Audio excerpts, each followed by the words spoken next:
Você está planejando essa mudança para Portugal ou já está por aqui, mas se sente perdido com todas essas mudanças? Você está no vídeo certo. Eu sou Ana Carolina Braga, convidei a doutora Edilene Galberto para bater um papo aqui com a gente, te deixar muito bem informado. Doutora, muito obrigada por estar aqui com a gente. Olá, Ana.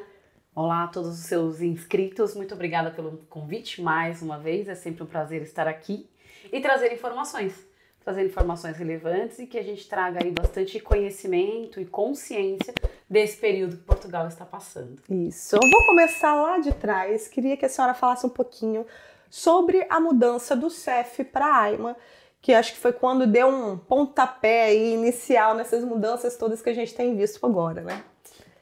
Eu diria até um pouco mais atrás, Ana, porque assim, a gente começou numa mudança.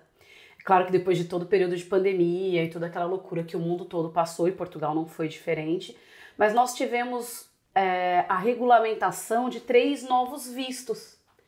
Então eu acho que essa foi uma primeira mudança significativa para a imigração, que foi quando o país criou o visto de procura de trabalho, nômade digital e acompanhamento familiar. E que eu achei que foi um grande passo, inclusive. Porque se as pessoas vinham a turismo para procurar trabalho e aqui se legalizavam pela manifestação de interesse, por que não ter um visto que permitisse essas pessoas virem procurar esse trabalho? Então eu acho que foi uma consciência do governo anterior sobre isso, de dizer, olha, a nossa forma de não ter as pessoas ilegais no país é viabilizar os vistos. Então, acho que foi uma primeira grande mudança que nós tivemos e que para mim foi muito positiva. Uhum. Aí depois nós combinamos com essa mudança, né? CEF e AIMA, que era prometida pelo governo há muitos anos. Eu falava de fim do CEF desde ainda do Brasil. Há 4 anos atrás eu falava sobre o fim do CEF, mas se concretizou, né? Então, o que ocasionou essa mudança? Eu acho que houve um acúmulo muito grande, principalmente em decorrência da pandemia. Eu acho que se não tivesse tido a pandemia, esse acúmulo ia lidando. Porque não é uma coisa de hoje. Eu cheguei a 5 anos e 8 meses e já era assim, já era difícil. Então, a minha entrevista, quando eu cheguei, eu consegui agendar para maio, 3 meses depois. Mas a senhora veio com um visto? De estudante. Visto de estudante. Então, assim, para me legalizar como estudante, eu consegui agendar. Naquela época não tinha nem VFS, não tinha agendamento de entrevista, a gente tinha que chegar e se legalizar. Contratei uma advogada super bacana, que fez esse processo junto comigo. E foi isso, agendou o meu. Mas não tinha para os meus filhos, não tinha para o meu marido, não tinha para minha mãe.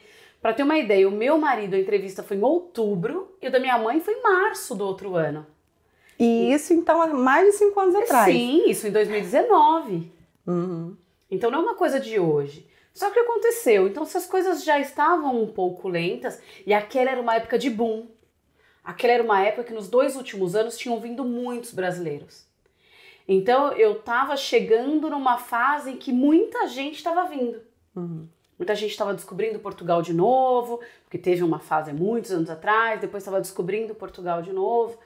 E aí veio a pandemia, os órgãos ficaram fechados, e Portugal foi muito severo nesse aspecto, fechou mesmo, fechou fronteira, ninguém muda de cidade, e aí acumulou os pedidos de nacionalidade, diversas coisas acumularam e estão atrasadas até hoje.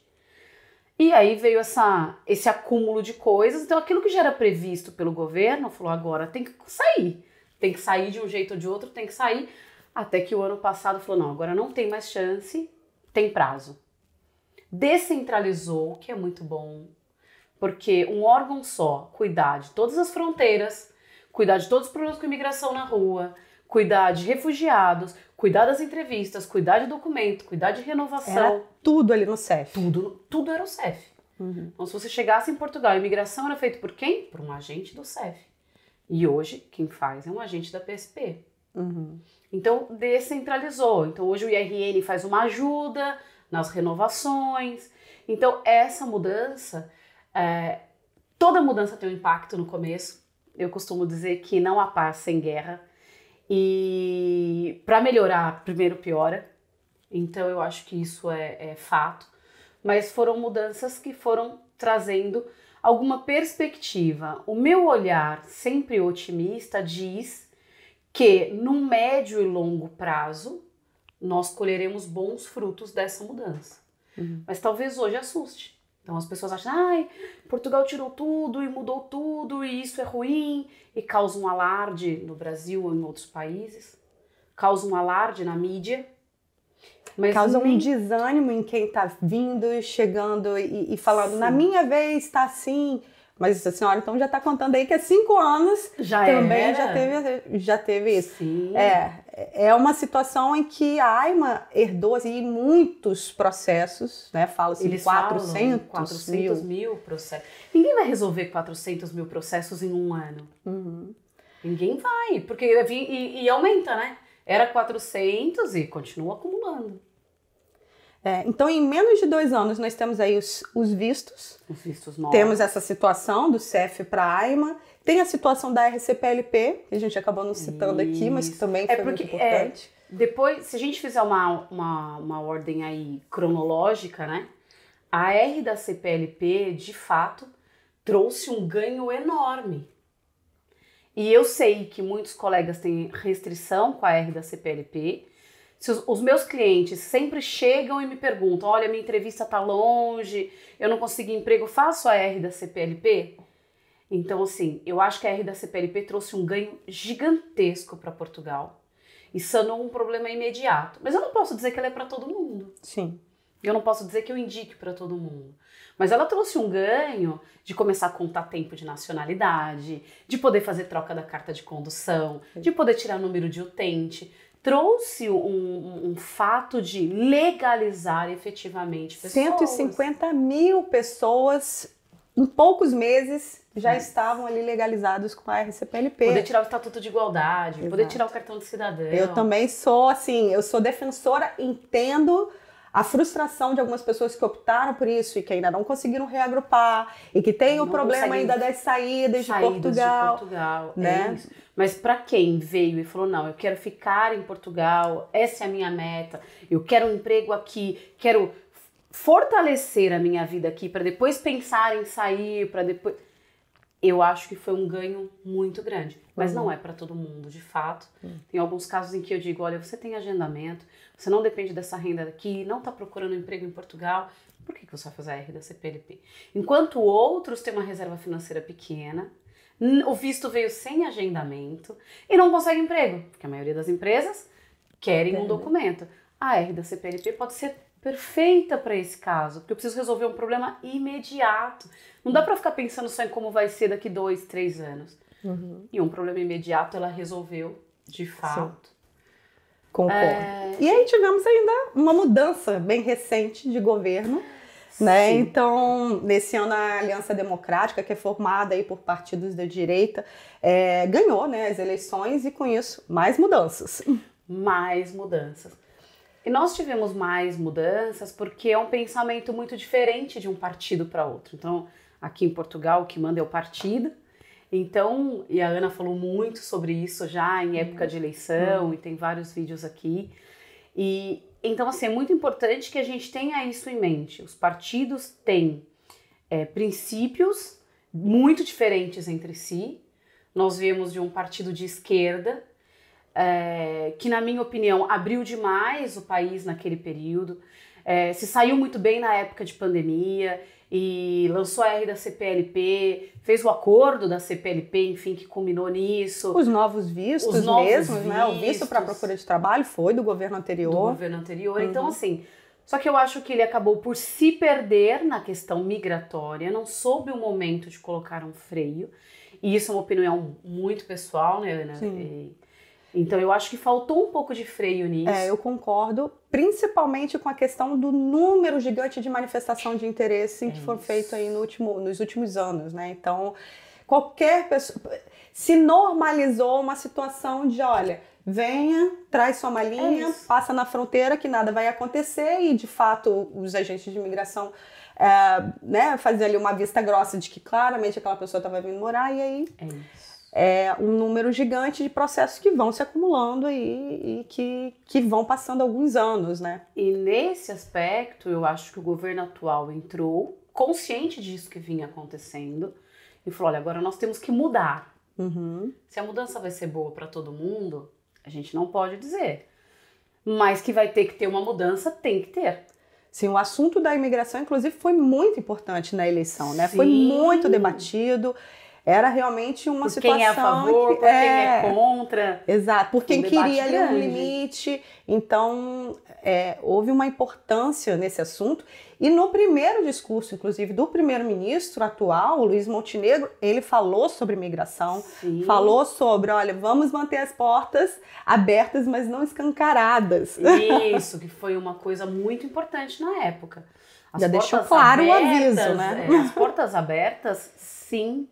E nós não somos contra os imigrantes, mas eu não posso escancarar e deixar a coisa como está. Uhum. E aí nós tivemos essa mudança de governo e estamos colhendo os frutos das alterações aos poucos. Isso, e aí veio outra grande mudança, porque com o início do governo atual, teve lá a extinção da manifestação de interesse.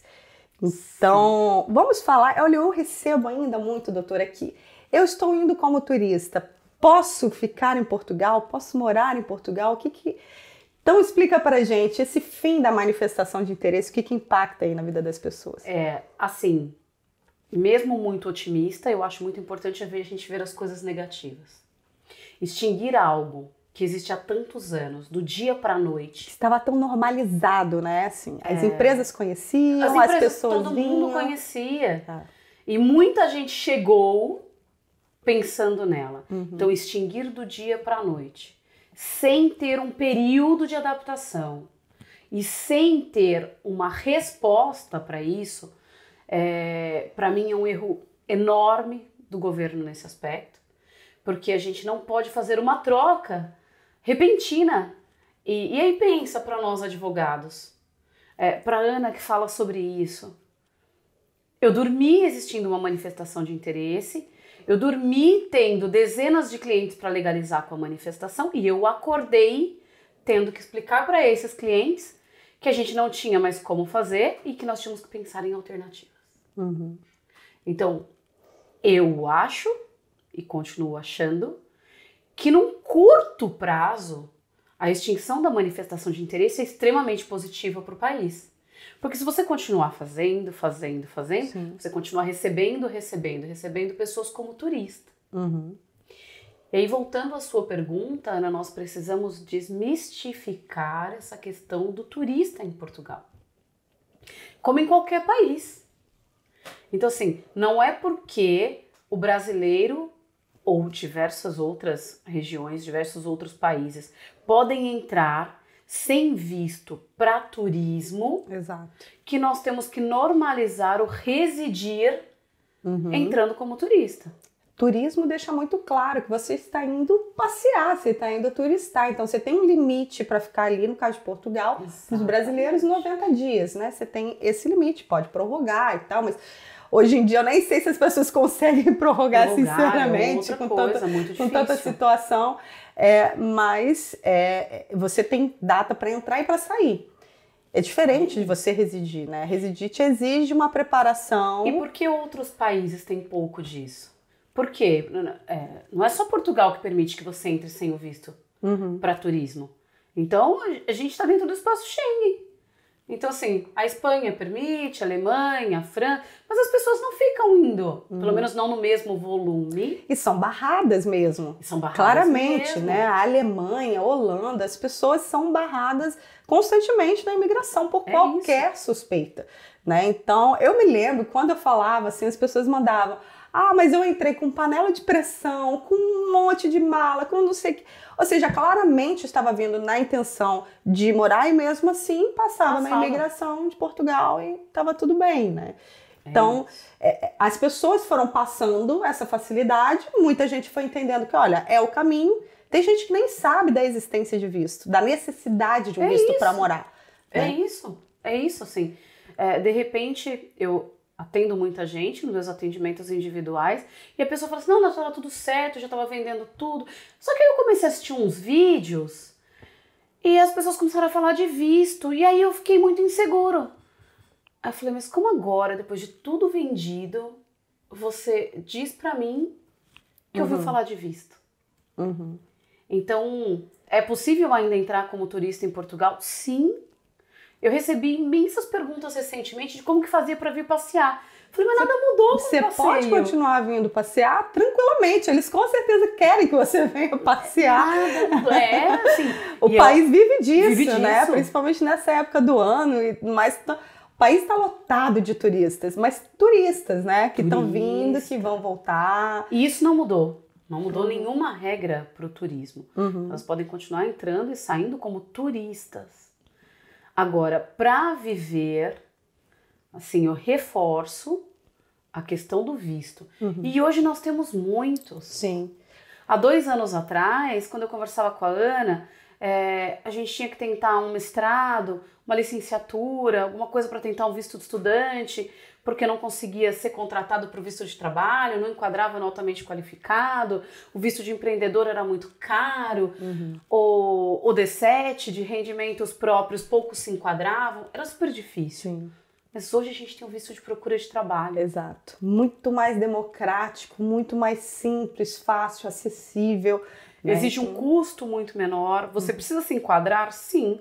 Se você não tiver uma idade ativa para trabalho, se você não conseguir chegar aqui e trabalhar, se você não tem um currículo, se você não tiver o mínimo dos 3 salários mínimos, se você não tiver o mínimo de coerência no seu processo, ele vai ser indeferido, como tantos recursos que eu faço. Mas dá para enquadrar muita gente. Exato. Muita gente.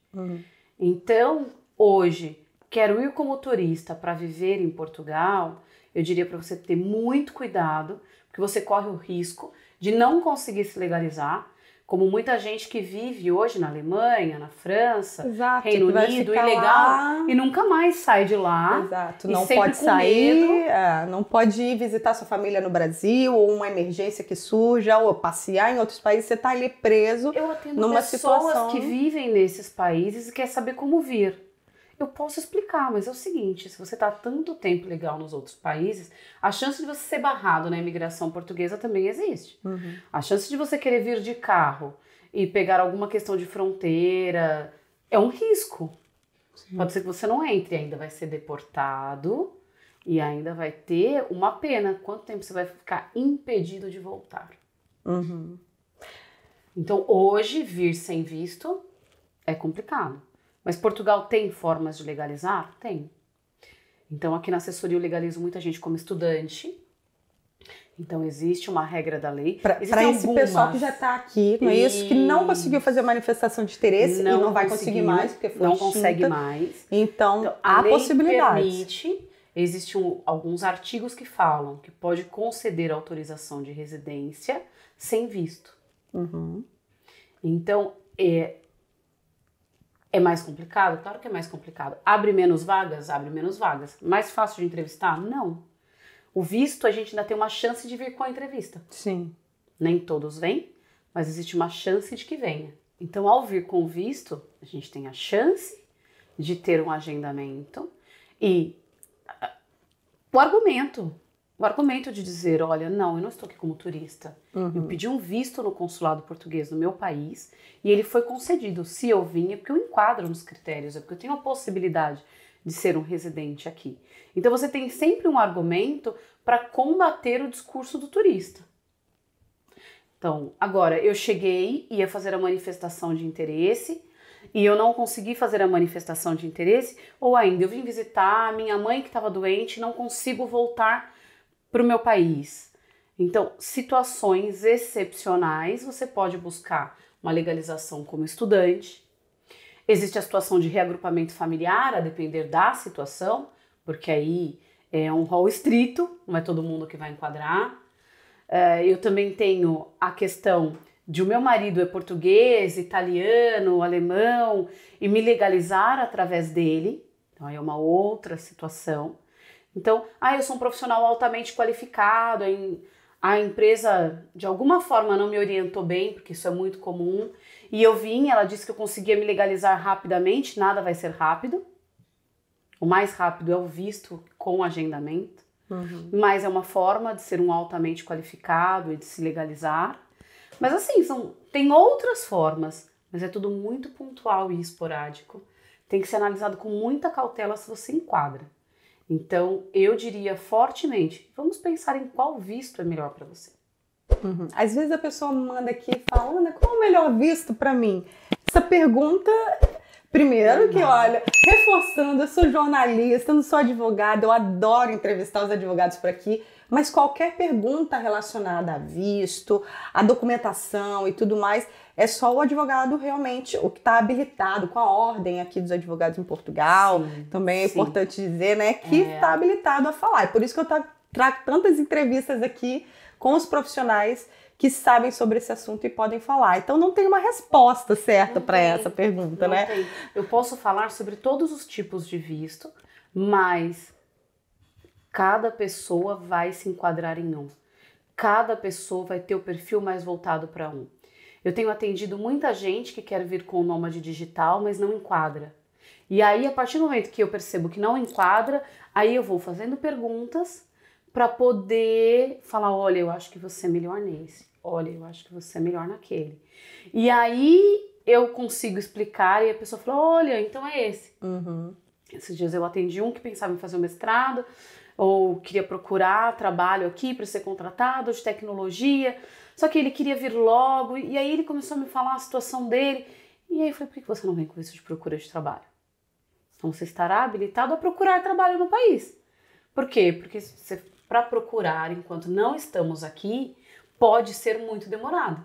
A gente sabe de processos seletivos que levaram 6, 8 meses. Aí depois vai pedir o visto. Então, se a pessoa diz assim, não, a minha pretensão é em 6 meses estar aí, e a minha área não é tão recrutada assim, então venha com visto de procura de trabalho. Mas eu não tenho como sugerir nenhum visto sem conhecer especificamente o perfil da pessoa. E aí aqui eu já falo, olha, que eu conversei com a doutora Edilene, ainda lá do Brasil, fiz uma videochamada, eu já tinha certeza do visto que eu queria, que era de estudante, eu queria fazer meu mestrado aqui. Sim. Mas essa conversa que nós tivemos foi fundamental para eu fazer o meu pedido de visto corretamente, com os documentos. Ela me orientou todas as coisas ali, olha, mas aí você precisa ajustar esse documento, precisa disso e disso. Então, assim, foi fundamental para mim olhar e falar, tá, eu vou aplicar para o visto, eu apliquei para o visto sozinha, eu fiz coisa que se eu pudesse voltar atrás, eu juro, seria o serviço que eu teria pago assim com muito prazer, porque é realmente uma tensão que fica ali em cima disso tudo, né? Sim. Mas foi fundamental. E eu agradeço, porque eu agradeço tanto dessa videochamada que me orientou e muito, assim, pro meu visto, pro sucesso dele, quanto pra assessoria jurídica e imobiliária, que ela conseguiu, ó, esse apartamento. Eu sou muito grata à doutora Edilene. Eu acho que a gente combina muito nos pensamentos, é por isso que eu adoro receber ela aqui, conversar, a gente bate papo, ó, a gente fica falando. Eu digo sempre que a questão da afinidade ela é muito importante. E eu dou poucas entrevistas, acabo às vezes por fazer mais coisas com o meu, mas é isso, a gente cria essa afinidade, a gente atende, como eu crio afinidade com outros clientes, e como as pessoas me assistem, muitas vezes chegam em mim e dizem, acho que é amigo. Olha, eu criei uma afinidade, eu assisto suas entrevistas, eu vejo seus vídeos. E eu acho que isso é mesmo muito importante, e aproveito para dizer que foi um imenso prazer, na época, ter conhecido a Ana. Com o canal ainda ali, pequenininho, conversando sobre Portugal, fazendo entrevistas. É verdade. E foi muito importante, foi muito interessante, porque eu percebo o quanto a gente evolui e cresce junto com as pessoas, e eu percebo o quanto a imigração traz isso pra gente, o quanto a gente se observa, o quanto eu observo os meus clientes que estão bem, que cresceram, que estão aqui, e quanto a gente observa aqueles que falam, olha, não é pra mim e vou voltar, e tá tudo certo, porque o fracassado é aquele que não tenta.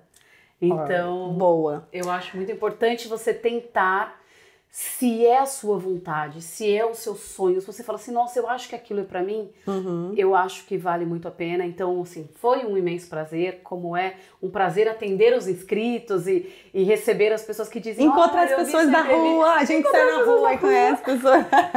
Encontrar as pessoas na rua e as pessoas me encontram e perguntam da Ana. Já perguntaram se somos irmãs. Se somos irmãs. E é isso, assim, eu acho que é muito importante. Depois de dezenas de processos que a gente faz, hoje eu já atendi mais de 400 famílias brasileiras nesse processo, você tem uns feelings que você fala, isso aqui não vai passar. Então, e tem o feeling também do perfil, falou, olha, seu perfil não tá dentro. Seu perfil não tá dentro. Olha, a gente precisa avaliar melhor. Então a gente acaba por ter uns feelings para falar, olha, se você não ajustar isso aqui, vai cair em exigência aqui. Sim. Isso foi é importante. Foi isso que aconteceu na minha vez, porque na época eu fazia parte de vários grupos de WhatsApp e eu vi que as mulheres com famílias, mulheres mais velhas, eu estava aplicando meu visto para estudo com 36 anos. Mulheres mais velhas, 30 e tantos anos, com família e tudo mais, estavam todas sendo recusadas. Então, no meu caso, eu cheguei a receber uma cartinha de, olha, vou te indeferir, hein? Vou te negar o visto. Então, essa conversa foi fundamental para eu ir lá e falar, tá, então vamos rever esses documentos aqui, mandar isso e ser aprovado, assim, porque é isso, é a experiência que vocês têm, ó, tudo que vocês estão olhando ali e vendo. Sim. É melhor por um caminho, por outro, e entender qual é o objetivo, qual é o perfil daquele cliente, né? Sim. Agora, doutora, tiveram várias promessas aí nos últimos anos, do governo anterior, desse governo de agora, que a gente fica aguardando ansiosamente para entrar em vigor. Mas no governo anterior, eles haviam prometido que o visto já viria com NIF, com NIS, com TENT, seria tudo maravilhoso. Isso nunca se concretizou, inclusive hoje tem vistos vindo sem agendamento. Exatamente. O que a senhora tem para falar sobre isso? Na sua experiência, como tem vindo esses vistos, a maioria com agendamento, sem muito prazo aí, muito distante? Os vistos em que a maioria está vindo sem agendamento é o de procura de trabalho. Quando lançou os vistos, né, os novos, teve essa proposta do governo. Mas nunca concretizou. E na época, eu lembro, eu estou sempre nas finanças, na segurança social, por conta dessa questão de NIF e de NIS para os meus clientes, e eles já falavam, olha, eu não acho que isso vai ser concreto. Uhum. Quando foi feito um mutirão para isso? Na época da guerra da Ucrânia. Então as pessoas vinham e o governo, para receber essas pessoas, criou um mutirão dos documentos para que elas pudessem se legalizar. E aí, os órgãos tiveram que trabalhar naquilo, emite, tudo muito rápido. E teve que fazer uma coisa muito excepcional. Agora, conseguir linkar o consulado nos outros países, mais a AIMA, mais a finanças, mais a segurança social, era algo surreal ainda para Portugal. Não que eu diga que não vá acontecer. Mas pro avanço tecnológico e para as coisas que a gente vê aqui hoje, não era já uma coisa palpável. Então, de fato, não aconteceu. O de procura de trabalho, eu acho que vem sem agendamento como uma forma de forçar as pessoas a pegarem mesmo a R da CPLP. Sempre foi essa a minha impressão. Olha, agora eu tenho visto de procura de trabalho, eu tenho a R da CPLP. Pega a R da CPLP, fica rápido de você conseguir trabalho. E como a proposta do visto não era trazer família, eu não preciso falar do reagrupamento familiar. Faz muito sentido. Então, assim, a proposta é que você venha, consiga um emprego e aí você traz sua família. Então, se você vai vir, vai conseguir um emprego, a R da CPLP é suficiente para você. E se eu estou pensando na R da CPLP para você que vem com visto de procura de trabalho, eu não preciso pensar em reagrupamento familiar. Certo ou errado, não é esse o ponto, mas eu tenho a impressão, com base em tudo o que aconteceu, de que esse era o pensamento do governo. E até hoje nós não temos reagrupamento familiar para quem tem a R da CPLP. Isso é fato. Então, esse foi um pensamento, então algumas coisas boas vieram, como eu já disse, eu acho que a R da CPLP tem muitas vantagens, e ela veio, e o governo foi se ajustando, e aí vem, sai CEF e entra a AIMA, e aí vem governo novo, o que culminou hoje numa mudança grande para o NIS. Então, acho que das principais mudanças, de tudo que nós falamos aqui nesse vídeo hoje, que eu vejo como uma das principais mudanças foi o NIS. E o que aconteceu com o NIS? Até voltando aos mais de 5 anos atrás, era muito difícil tirar o NIS, porque o NIS é o número da segurança social. Então, o NIS é aquele número que te deixa contribuir com o governo e que os estrangeiros contribuem muito. Eu tenho um vídeo no meu canal falando sobre preconceito, discriminação e quanto algumas pessoas dizem que o estrangeiro vem para tirar, que inclusive eu falo quantos milhões de contribuição vem para o país do estrangeiro, mas também é a forma de você conseguir subsídios, conseguir benefícios. Então, nenhum país quer que você acabe de chegar sem contribuir e receba bônus, receba o subsídio de desemprego, que é como eles chamam aqui o seguro-desemprego. Então, restringe o acesso a esse documento para que restrinja o acesso aos benefícios.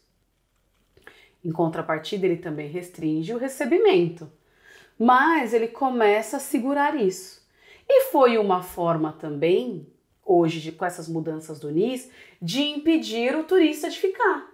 Porque agora o NIS, quais são os documentos que são exigidos? Antes, qualquer pessoa podia fazer o NIS. Quando eu cheguei, não. Só uns 3 meses de trabalho para conseguir fazer o NIS. Olha. E eu só consegui o meu NIS 9 meses depois que eu cheguei, através dos meus filhos. Por quê? Porque a escola vivia exigindo o NIS. Para ter o abono, família tem que ter o NIS. E não dava para pedir só das crianças. Nós tínhamos que estar legalizados. E aí eu poderia ter o meu atrelado ao delas. E foi só assim que eu consegui. Então a gente reclama que tá difícil hoje, mas também já esteve difícil antes. Os benefícios, e essa história de aceitação do imigrante, das escolas já foi muito pior. A resistência já foi muito maior do que hoje. Entendi. E aí depois o governo veio com o NIS direto. Sim, podia fazer ali. Você chegava lá, ia, sentava, tem o passaporte, tem o NIF, faz. Depois veio o NIS online. Olha, agora o pedido é online. É ruim porque demorava a sair, mas a gente pedia tudo por um portal. E agora o NIS continua online, só que com exigências diferentes. Eu preciso ter 2 critérios, preencher 2 critérios. Um deles é o de trabalho e o outro é o de legalização. Então, eu tenho que ter um contrato de trabalho, ou eu tenho que ter uma atividade aberta, que aí a atividade é como se fosse um MEI, para quem não sabe, você pode emitir os recibos verdes, é como se fosse a nossa nota fiscal do Brasil. Sim. E aí você demonstra que você ou está com a atividade aberta e vai prestar serviço, ou você tem um contrato com uma empresa. Aí vem o segundo critério. Como é que você está tentando a sua legalização? Ou você prova que já pediu uma autorização de residência, ou você prova que você tem um visto, e esse é um benefício para a comunidade CPLP, porque se você provar que você tem um visto CPLP, então você tem que provar que você já arranjou meios de se legalizar e de ter trabalho. Aí você pode pedir a pessoa que chega agora com visto para procura de trabalho, ela tem o visto, mas ela ainda vai procurar o trabalho dela. Como é que está sendo essa situação? Uma outra mudança, que foi do dia para a noite, foi essa do NIS. Também não teve um período. E esse não teve nenhum alarde, assim, nenhuma grande comunicação, nada. Simplesmente surgiu no site pra ali. Para você ter uma ideia, eu dei entrada em 5 NIS na sexta-feira. Na quinta-feira eu tinha retirado 8. Na segunda-feira eu recebo um e-mail dizendo que os NIS não podem mais ser emitidos porque estavam faltando aqueles documentos. E aí aquela discussão no grupo de advogados, o que está acontecendo, o que está acontecendo. Fui buscar, não achei um decreto regulamentador, não achei nada. A única coisa na própria Segurança Social dizendo aquele decreto que permitia não permite mais. E colocaram as regras só no site. Exato. Eu busquei várias legislações, nada que eu pudesse contra-argumentar, não localizei. Mas e na prática, como essas pessoas estão chegando agora, com visto, procura de trabalho, ela vai atrás ainda do trabalho, mas ela chega no trabalho e fala, não, mas tem que ter o NIS. E aí fica essa... Recentemente, uma cliente que foi uma dessas que eu não consegui fazer, estava em todo o processo de contratação e a empresa falou, não, mas eu preciso do NIS. E aí veio falar comigo e eu disse, olha, você vai ter que explicar, mandei o print da tela, ele apresenta e diz, olha, hoje o NIS só pode assim, então você me faz o contrato e eu peço e ele deve sair rápido. E de fato, agora tá saindo super rápido porque tem poucos pedidos. Então recentemente eu pedi um e saiu em 2 dias. Explica para a empresa e eu fiz um documento Para ajudar nisso, eu fiz um documento, fiz uma declaração dizendo que eu estava contratada para emitir o NIS dela, mas que eu estava impedida pela falta do contrato, já que o critério de legalização ela tinha, que era o visto. Então, para vocês verem a importância do visto. Sim. Porque se não tivesse com visto, nem isso, né? Não teria... Ele levou na empresa, a empresa fez o contrato. Ok, olha, é uma situação que já vimos isso em várias outras coisas, né? De, pede isso, mas para ter isso você tem que ter aquilo. E aí você fica numa bola de neve. E aí é realmente desanimador. Assim, algumas pessoas falam determinadas coisas de que, olha, eu tô aqui, vim com tudo certo, mas não tô conseguindo, né? Então é complicado mesmo, né? Agora vamos falar sobre a prorrogação dos documentos. Muita gente com documento, com cartãozinho ou com a RCPLP, que ali tá como vencido, mas que com a prorrogação deu mais um espaço aí pra galera. Uma promessa do governo atual é de regularizar tudo isso em 1 ano. Então, eles vieram a público e falaram sobre isso, dizendo que a expectativa do governo é regularizar tudo em até 1 ano. E por isso, enquanto não estava regularizado, ele edita o decreto. O decreto que prorroga o prazo. E aí o que ele fez? Ele prorrogou, né, Ana? Porque na verdade esses decretos vêm desde 2020, desde a pandemia. Então o que acontece? Quando tá para terminar, prorroga. Quando tá para terminar, prorroga. Quando tá para terminar, prorroga. E aí ele prorrogou novamente, agora com o decreto 41A de 2024, e ele prorrogou esses prazos até 30 de junho de 2025. Para quê? Para que o governo, para que a AIMA tenham 1 ano de prazo para decidir o que fazer com a R da CPLP. Uma promessa do governo é de transformar isso num título de residência do tradicional, no cartãozinho. Até lá, o portal continua aberto. As pessoas continuam conseguindo emitindo com um certificado e pegando no papel. Sim. Então ele fez isso. O que ele prorrogou? Eu entrei como turista. Eu estou ilegal em Portugal? Em tese, não. Eu tenho um decreto que prorroga o meu prazo até 30 de junho de 2025. E eu dou esse período para o governo decidir o que ele vai fazer no lugar da manifestação de interesse. Eu dou esse período para o governo liberar aquele acesso no portal da CPLP para quem é da CPLP e não tem visto. Que fica lá brevemente, tá lá desde que iniciou. Diz o governo que já falou para a AIMA liberar e a AIMA não liberou. Então, assim, eu acho que ainda existe um receio de, se eu libero, as pessoas voltam a entrar como turista para usar. Então, eles têm que criar uma regra para isso. Olha, só vai poder usar aquele campo quem chegou aqui até tal dia, fez tal coisa, né? Tem muita coisa sendo especulada. O parlamento tá de férias, só retorna em setembro. Tá lá na pauta, logo no início, essa questão, né, da manifestação de interesse. Um partido pede aí um plano transitório. Outros partidos já falaram que são contra, que tem que deixar sem mesmo. Ainda há muita coisa para se desenvolver sobre esse tema. Muita coisa. E é por isso que o governo criou esse período de 1 ano. E, Ana, se não estiver resolvido, ele prorroga de novo.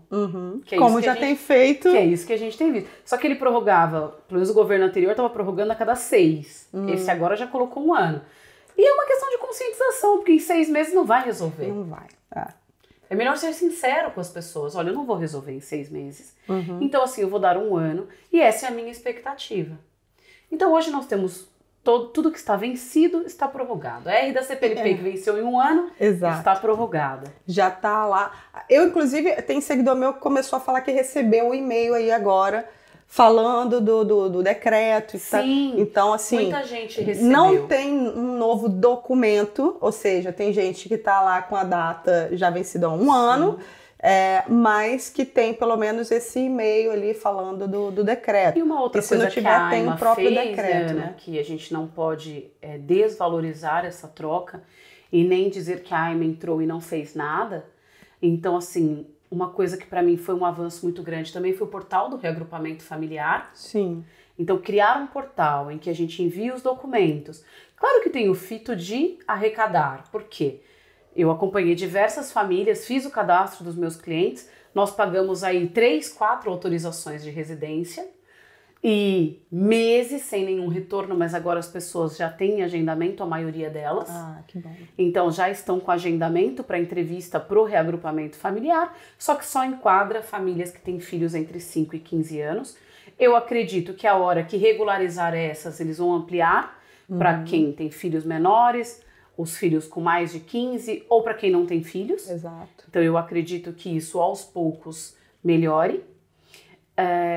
Então isso foi um avanço. E o que eles fizeram também, pegar as manifestações de interesse mais antigas, mandaram um e-mail pedindo atualização de documento e cobrando a taxa de maneira antecipada. E com isso eles também já fizeram diversos agendamentos. Exato. Algumas coisas estão andando, outras a passo muito lento, outras totalmente paradas e temos que ser sinceros. Mas é isso, é um volume de coisa gigante. O portal do reagrupamento foi isso. Olha, não marcava para ninguém. De repente, todo mundo recebeu. Todo mundo com agendamento, todo mundo recebendo e-mail e as coisas acontecendo. Como eu digo sempre, mudar de país é renascer. Se a sua expectativa é muito alta de que tudo vai acontecer muito rapidamente, talvez não seja o seu momento. E talvez Portugal hoje não seja para você. Talvez daqui a um ano seja. Hoje pode ser que não. Mas se a sua expectativa é no longo prazo, se você quer viver uma questão de segurança, se você quer viver uma questão de... A qualidade de vida ela é muito diferente para cada um, né, Ana? Mas se a sua qualidade de vida está atrelada a uma escola pública, está atrelada a uma segurança, está atrelado a pequenas viagens de maneira mais acessível, levar uma cultura diferente para os seus filhos, apresentar uma cultura diferente para você mesmo.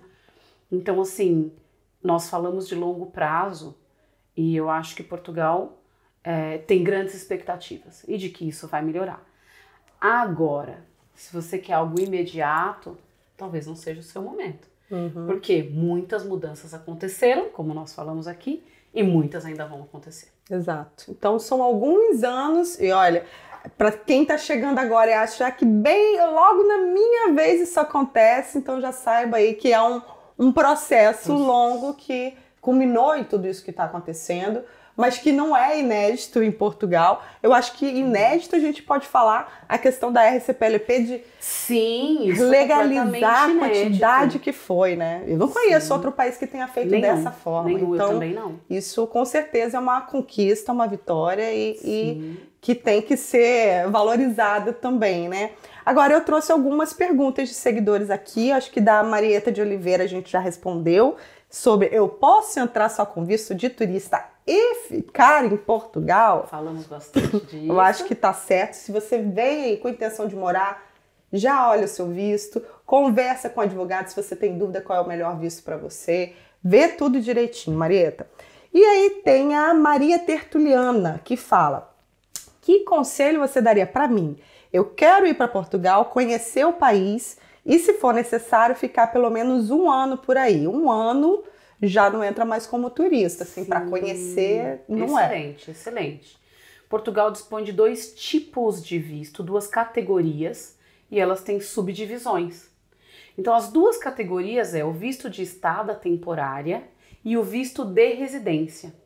O visto de estada temporária é exatamente para essas pessoas que pretendem viver até um ano em Portugal. Então, eu vou fazer um curso de 8 meses. Você vai pegar um visto de estada temporária. Eu sou um nômade digital, mas eu não tenho certeza se eu quero residir. Eu vou pedir um visto de estada temporária. Esse visto não vai te dar direito a uma autorização de residência, não vai te legalizar no país, não vai ter troca de carta de condução, não vai ter número de utente, não vai ter abono, subsídios, benefícios. Esse visto é para você que vem de uma maneira temporária, que não tem intenção de residir. Você que tem intenção de residir tem que ir para outra categoria, que dentro dela vão ter vários vistos. Então aí você vai para o visto de residência, que vai te dar uma autorização de residência, que tem um prazo hoje inicial de 2 anos, renova por 3, depois pega permanente e pede a sua nacionalidade. Perfeito. E para terminar, eu trouxe aqui do Mário Antônio, ele fala de Angola, então já quero deixar aí um abraço para os seguidores de Angola, estão cada vez mais firmes aqui no canal, muito obrigada.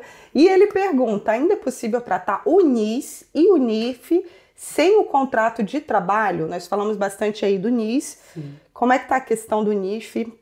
Muda? O NIF não teve mudança, inclusive recentemente eu estive nas finanças, perguntei se está prevista alguma mudança pro NIF e as finanças que me atendem disse que não tem nenhuma mudança. Eu sigo atribuindo os NIFs de todos os meus clientes por meio da procuração e pela representação fiscal que fica atrelada a mim, então sigo fazendo normalmente sem nenhum problema. Agora o NIS sim, eu só consigo pedir hoje se eu provar a legalização e a questão do trabalho. Uhum. Então, visto ou já está também com autorização de residência, mas no caso, quem chega aqui agora já vem com visto, já mostra. E essa questão, então, de um contrato, serve uma carta da empresa? Será? Não é o que consta do site, mas o que eu digo para os clientes é que se tiver uma promessa de contrato, a gente tenta. Ok. Tá? Lá não diz uma promessa. Mas, para mim, a promessa formalizada por uma empresa legalizada em Portugal é um princípio de trabalho. Se vai ser atribuído, Ana, eu, por experiência, não tenho. Não está lá nas regras que constam do site. Posso até pedir para a Ana deixar o link do NIS online para vocês consultarem as regras. Então, a princípio é isso. Eu não atribuí com nenhum outro documento. Mas, se o cliente tiver uma promessa de contrato de trabalho, sim, eu tento. Maravilha. Doutora Edilene, muito, muito obrigada. Mas eu vou pedir para a senhora permanecer aqui, porque a gente vai gravar um outro vídeo só com perguntas dos seguidores aqui. Olha Tem só. muita dúvida que vocês fazem, que vocês mandam aqui nos comentários. Pode continuar escrevendo aqui, olha, que eu trago sempre a doutora Edilene para responder tudo pra gente. Muito obrigada. Eu que agradeço. Mais uma vez, foi um prazer. Vou deixar aqui o site do NIS online, como pedido pela doutora Edilene, aqui na descrição do vídeo, no comentário fixado, as redes sociais e o contato da doutora Edilene. Muito obrigada. Eu que agradeço. Eu sou a Ana Carolina Braga, esse é o canal Posso Te Mostrar. Te vejo na próxima. Tchau.